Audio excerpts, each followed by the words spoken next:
Welcome back to Chirpin with the Chicks, everybody. I'm Bethany Sheehan, and look who's back with us this week. Yes! What's up, Solomon, welcome guys? back. So happy to be here. And of course, Solomon comes just in time for another goalie update. We're going to have a little bit of conversation about, some big talks of the town this week. Number one on the list being the Shesterkin contract and whether that was an overpay or a deserved contract. $11.5 million for 8 years is the highest we've seen for a goalie so far. So it's kind of a hefty contract for him to get. Obviously, he's a Vezina winning goalie, and he hasn't won a Stanley Cup, but he's pretty consistently been bringing Rangers a good record. But I mean, it's a little bit, I think maybe a little bit of an overpay given what we've seen in goalie contracts so far. He's definitely broken, the standard. So we'll see how next summer goes. But what are your thoughts on that? Yeah, I think with these contracts that, you get up, past like 9, 10, even $11 million, the potential for them to age poorly is just, it gets higher and higher. I think it's, especially interesting that the Rangers are kind of slipping in the standards. I know, or standings. I know that they haven't had you know, kind of a lot of great games recently. I think we'll get more into when we talk about the Truba trade, what exactly is going on. But, with the goalie position, like one year you have it and then the next you don't. And, it's really great when he has it. And I think when he's at the top of his game, he is worth $11.5 million. But I think, you get any below his best, and it's just not worth that. So I think it'll be really interesting to see what happens over the course of the term because I think it's a bit of a longer term as well. Yeah, and yeah, 8 years is, that's a long time. I mean, he's not like old by any means at this point, but you're right. Like a lot of these goalies now who just got their contracts, we're seeing it already start to not age well. Swayman being a perfect example of this with the Bruins' current record. I mean, they're still like barely in a playoff spot right now, but he's not playing at the top of his game. And like you said, if Shesterkin's not playing at the top of this game, this is going to age really poorly. I mean, his contract is more similar to a forward's contract in price point. Obviously, like if even a forward is not playing up to his standard at a contract of that level, fans start to get mad. So I wouldn't be surprised if, the Rangers fans start to feel a little stressed out about, whether this is their guy and whether they made the right choice in signing him for that long of a contract. And obviously, you touched on this a little bit too. Now they've lost their captain. So with the cap space from trading Truba, that's how they were able to sign Shesterkin, which, good for them, I guess. But trading your captain that's like controversial in some ways. And I'm sure I know a lot of people were calling on Truba to get traded. He hasn't been playing in the best season. And at the beginning of this season, Savannah and I talked a little bit about this. We kind of called it. Insert clip here. Absolutely. And Mancini's specialties are penalty kills and defending 5-on-5s. And he's a very dependable player. And because of his young age, there's so much development here, potential for development. So yeah, I mean, I think Truba has a lot to prove because there's some fierce competition over in New York. And I think teams would really want Truba as well. I don't think he'll just, go nowhere. I think people would pick him up if he was on the market. But I think, yeah, it's an always an interesting situation whenever a captain gets traded. And I would say like the other occurrence that comes to mind is the Bo Horvat trade from Vancouver to the Islanders, which I'm sure you know a ton about. But there were some salary cap issues in Vancouver, and he was in a career year for him, and then he got traded, which I think for some fans was a little bit of a blindside. But do you have anything to say about Bo Horvat while we're on the topic? Um, Bonos. I think that's a really interesting trade. Because I think it, more or less worked out kind of for both teams. I think there was some, were some issues with Bo and Vancouver. I think the pressure of playing on a Canadian team is, something that is very hard to, relate to. I think that, we see with a lot of these, bigger free agent signings, how a lot of them just are not considering Canada, because of the taxes, because of, the pressure there is. Like I hear it's absolutely abysmal to play in Toronto because, you're going to be critiqued and, in the paper every single day after, a game. I think, in hindsight, it kind of worked out well because I think, obviously, like, I think Bo Horvat is very happy, even if the Islanders aren't doing the best. I think Vancouver has done very well these past couple of years. Seems like this year they're coming down to earth a little bit after, last year. Um, yeah, I think we love Bo on the island. He's a great presence to have there, and he'll probably be our captain, sooner rather than later. Yeah, and I think the Canadian team situation is kind of similar to what Original Six pressure also looks like, which brings us back to the, Rangers and their decision making. Obviously, like fans calling for, trades and calling for Shesterkin to get signed and all of that stuff. But there were some like kind of controversial moves in that Trouba trade. Obviously, he he thought he was going to get moved last summer. He ended up changing his no movement clause to a no trade clause, which had it was like a 15 team no trade clause. And then they were like, either allow yourself to get traded or get scratched. Oh, either get traded or be placed on waivers. It's like threatening him to like take this trade, whatever, he wanted to, wherever he wanted to go, I guess. Because otherwise the waivers don't account for the trade clause. He could go, to some hole that he doesn't want to be at. So it's like let him be like I guess let him take a choice of there. And he obviously was looking out for his family. He said he would always pick his family.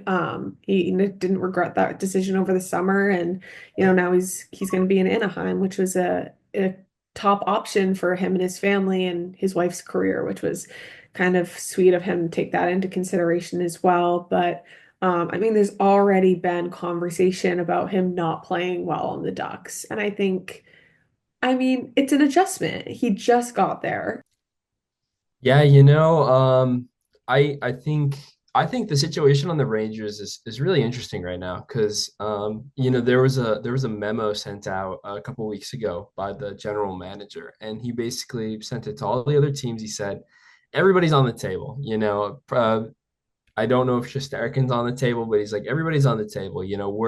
There isn't anything we really won't, even take a look at. And then that got leaked to the team. You have this Trouba thing where I kind of understand they kind of said, look, like we're gonna put you on waivers and you're gonna get claimed by Columbus. You don't want to go to Columbus, or let us, or we're gonna send you to Anaheim. And it kind of like twisted his arm, and I think that that's a really interesting message to send, especially to a guy who, has been pretty loyal. The type of game he plays, he puts it on the ice every game. He's, just plays a really physical game. And I think, the Rangers record hasn't been great lately. And I've heard some talk that, it's one thing for a coach to lose the locker room, but like maybe the general manager has. Because you know, I think it's, we've seen time and time again that, fear and being a hard ass will only get you so far. And there's a certain point where players just won't really want to play for you and won't really want to work with you. And, I wonder if that's kind of happening in the Rangers locker room right now. Yeah, either that or like the pressure to play better. Like if you're constantly trying to outdo yourself so you don't get traded and somebody doesn't threaten you with the trade. If the captain's not safe, no one's safe. So it's like, you got to play your best. But if you're forcing yourself to like try to outdo yourself, and it's that can also lead to some, difficulties there as well, I would think. But I agree. I think, it's if the GM's losing the locker room, like that's not a good sign. I mean, it's also like, I mean, the Bruins, the GM's kind of lost the fan base, but like that this is a whole nother situation. It's like I mean, I don't know what's going to go on there anymore. I know they talked about trading Chris Kreider at one point. I don't know who else they're willing to trade. They didn't do much in the off season, and at first I thought that was a good thing because they had like what seemed like a great game plan and a great like strategy last season, but it hasn't worked for them this season for whatever reason. So um Yeah, I think if they're going to be traders, like people are going to take that up, and like we said at the beginning of the year, like somebody was w going to be willing to take Truba. So it, even though, you can say he's a dirty player, because he is, but like you can, people are still going to want him. People want to not play against that type of player. I think he would have fit well in Columbus. Obviously, like that's not like the dream city for most people, but there's so many Michigan guys there, and Truba's a Michigan guy, so it's like it kind of makes sense for him to be playing with people who were kind of developed in the same way that he was. But yeah, I was certainly blindsided by all of this Truba stuff. But onto a different team. We talked a little bit about this with the Bo Horvat trade, but Thatcher Demko is back. His first game was a loss, but obviously this has not been the greatest season for the Canucks, and Demko was, in the talks for the Vezina last season. So I think that him being back is not going to be a bad thing. As long as he's, healthy. I guess he has like a chronic or something. They were talking about him playing through it this season. Maybe it's not chronic anymore. Maybe he's all healed up and he's ready to be like fully back. But I mean, Lankinen's been great. So we'll see who's taking the number one slot now that he's back. Yeah, I really like Thatcher Demko. I think what's really interesting about him is, we're kind of talking about that big Shesterkin contract, and Demko has, I don't think he has that, obviously doesn't have that kind of contract. But they do know that injury is an issue. So I kind of just don't see him getting a Shesterkin type contract, but I think that could work out, better in the long run because they're taking him as a good goalie who does get injured a lot, and I think they're probably going to factor that into his next contract negotiation. And of all the goalies who have signed really big contracts and gotten injured, this seems like you're almost kind of like avoiding the part that really brings the ire of the fans.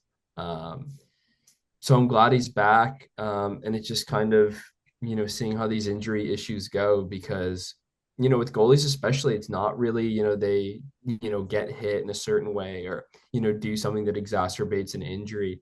It's usually just kind of like playing their game where it happens. So it is kind of, it's harder to protect them because the thing that they're going to do that you want them to do is ultimately the thing that could injure them.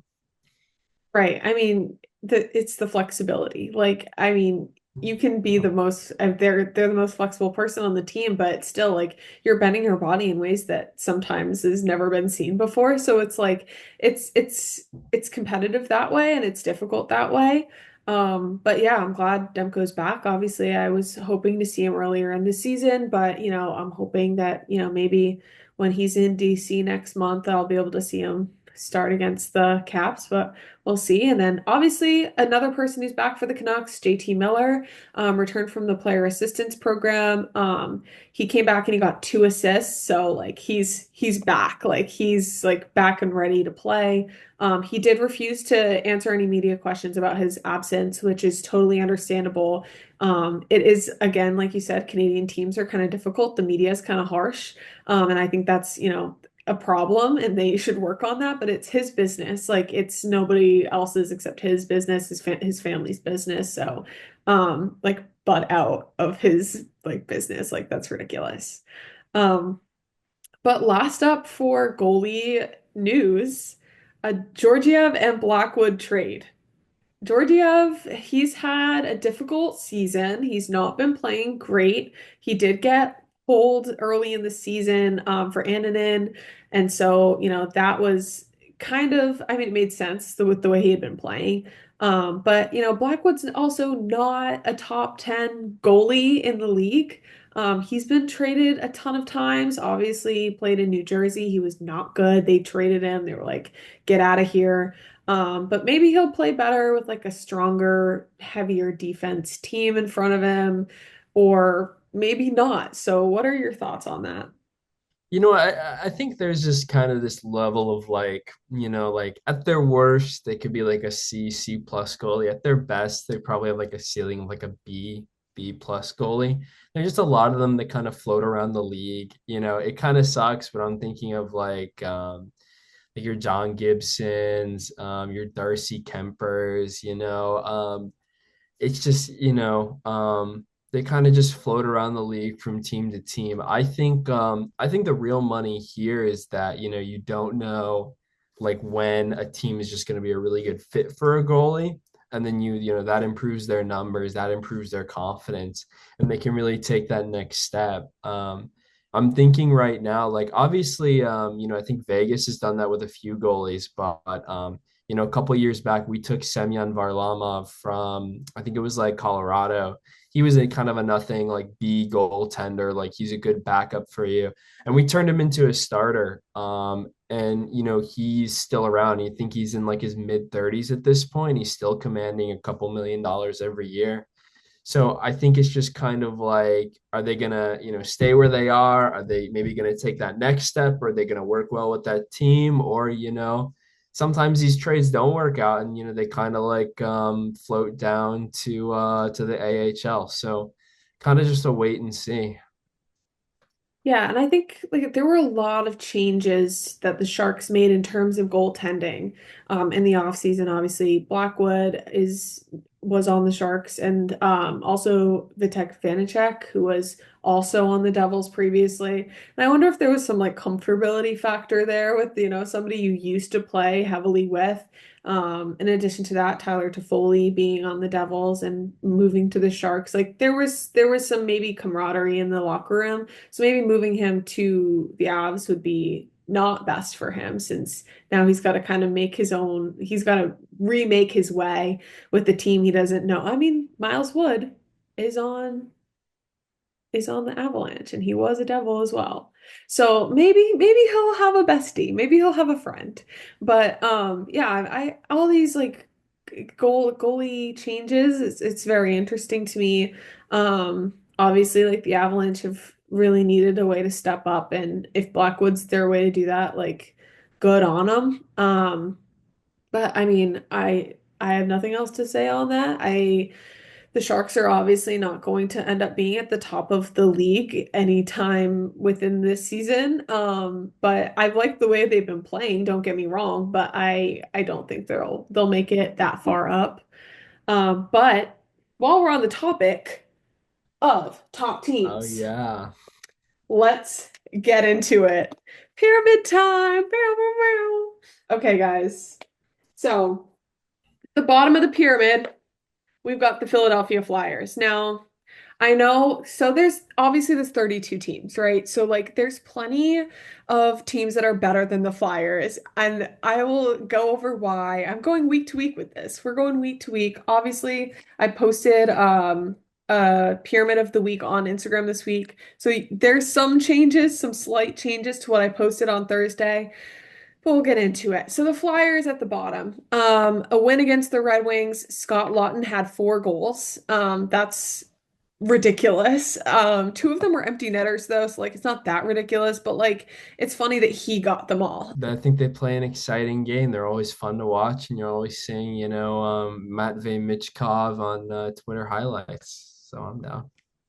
Yeah, so he's gonna be up there with our boy Macklin Celebrini for the Calder for sure. I prefer Celebrini, obviously, BU kid. So, Boston is my home, so like I have to support him.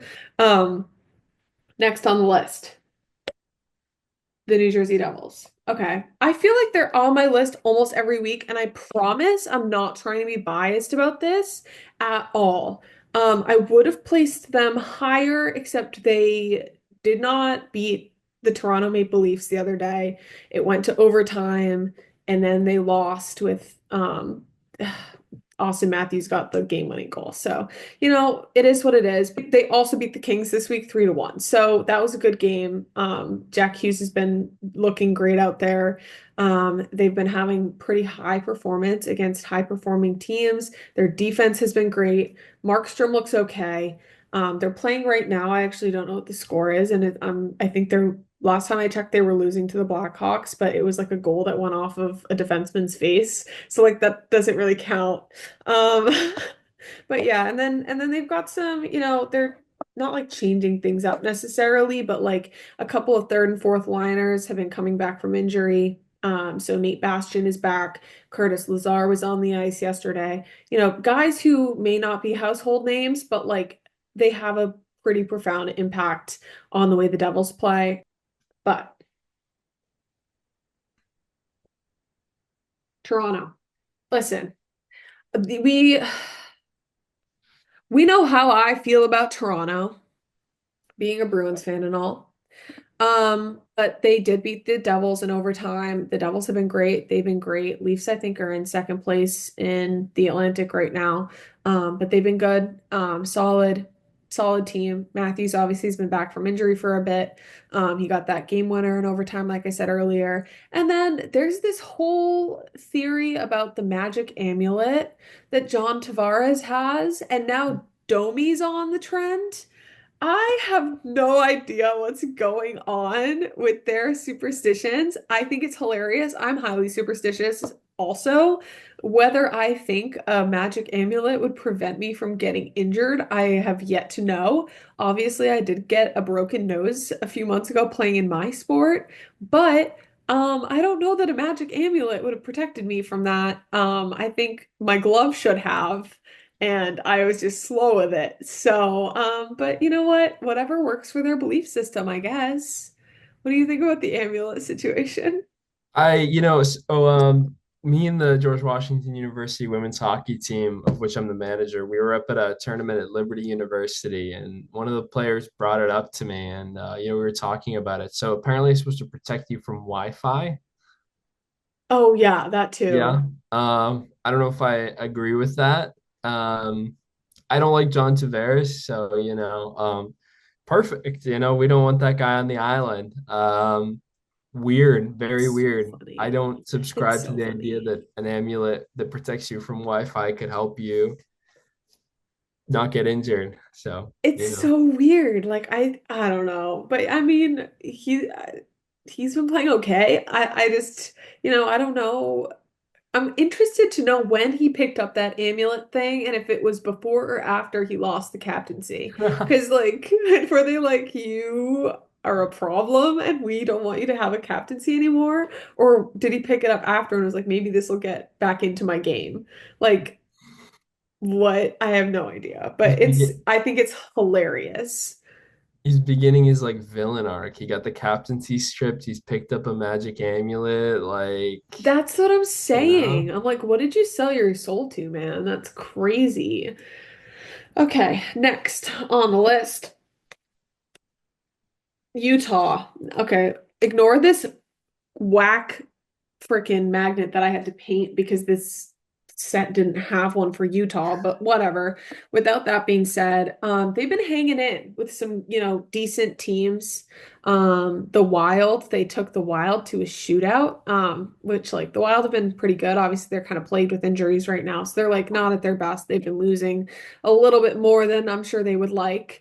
But they've been hanging in with them. They won against the Avs, and they won against the Flyers, who obviously were on this list for other reasons. And Vejmelka's like kind of killing it out there. Obviously Connor Ingram's still out with injury, but Vejmelka's been able to hold his own against some of these teams.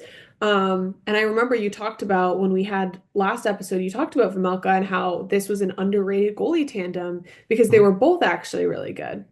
yeah. 100%. He's probably in my top 10 goalies. Him and Ingram, I think, are, incredibly good. They backstop some really, really terrible, Arizona teams, where I'm sure the morale was also just like, terribly low.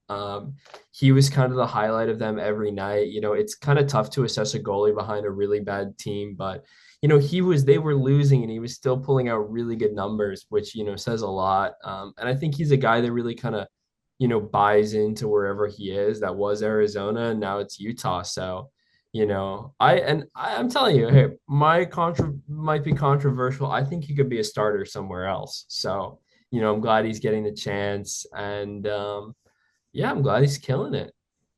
Yeah, I mean, if they can't afford to keep them both, like if this ends up being like a Swayman Allmark situation where like they're trading off games and they both want a high-paying contract, maybe he could end up somewhere that needs a better goalie, like Colorado or the Sharks, like we talked about earlier. Like any of these places that have been looking to buy, even the Blue Jackets, I would say, they who need somebody a little bit more consistent. I feel like that would be, good if he was able to start somewhere else. I think I'd like to see what he could do outside of Utah, outside of priorly Coyotes team. Okay,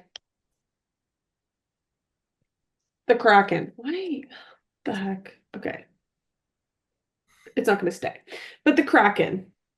Anyways, pretty significant wins versus the Rangers on Sunday versus the Bruins on Thursday, 5-1. Obviously, like kind of a high scoring game. And I'm sure, I think it was Corpus, yeah, Corpusalo is going to want some of those back.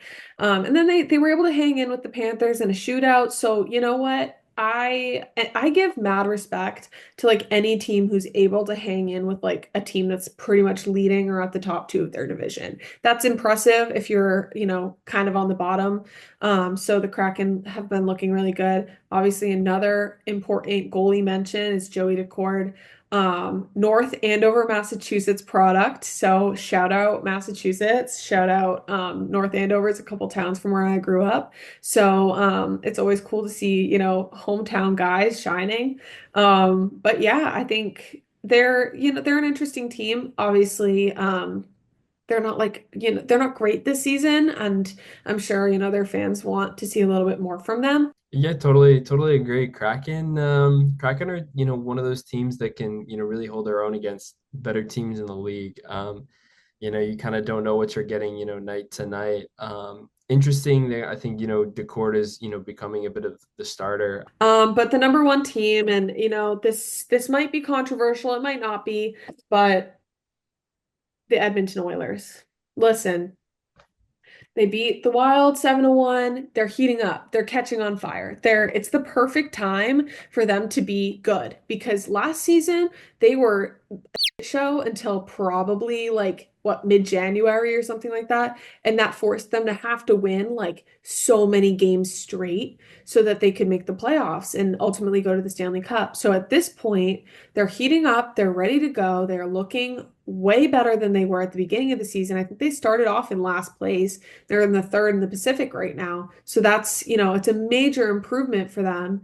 And something that they definitely needed because they could not have the same season that they had last season and expect the same result. Yeah, man. Oilers, what can I say? They're a dangerous team. Say what you will about McDavid, but he sure does score a lot of goals. I think, there are just a lot of dangerous people on that team. I think they've gotten their goaltending situation sorted out because I remember last year there was that debacle with like Campbell and that again, I think that's the perfect example. In goaltending, it works until it doesn't, and it was just not working for him. I think he's like still with the Bakersfield Condors or something like that. Maybe he's moved on. But I know Skinner's kind of holding it down in goal, and I think that was kind of one of their biggest weaknesses. The Wild are a good team. 7-1 against them is no easy feat. I think that's a team that you don't want, to get hot because, if like these guys, McDavid, Draisaitl, they start really getting into it, they're just a hard team to take down. Yeah. And obviously like I was rooting for them in the Stanley Cup last year because I hate the Panthers, but I if they make it, I wouldn't hate that. I obviously right now they're going to make the playoffs, but if the playoffs started today, I think they'd have a really good chance. But who's to say? Like, who knows what could happen in the next couple months? Like, injuries wise, they need to stay healthy. Obviously, McDavid was out for a bit at the beginning of this season. It didn't really impact them that much. But, if somebody else, if McDavid or Draisaitl or Hyman gets injured, or Skinner, any of them get injured, I think they'd have a tougher time. But as of right now, they look really great and really strong. So, but that's all we have for you guys today. So make sure you like, subscribe, follow our Instagrams. I will again tag Solomon so you guys can follow him if you want to. But yeah, chirps out.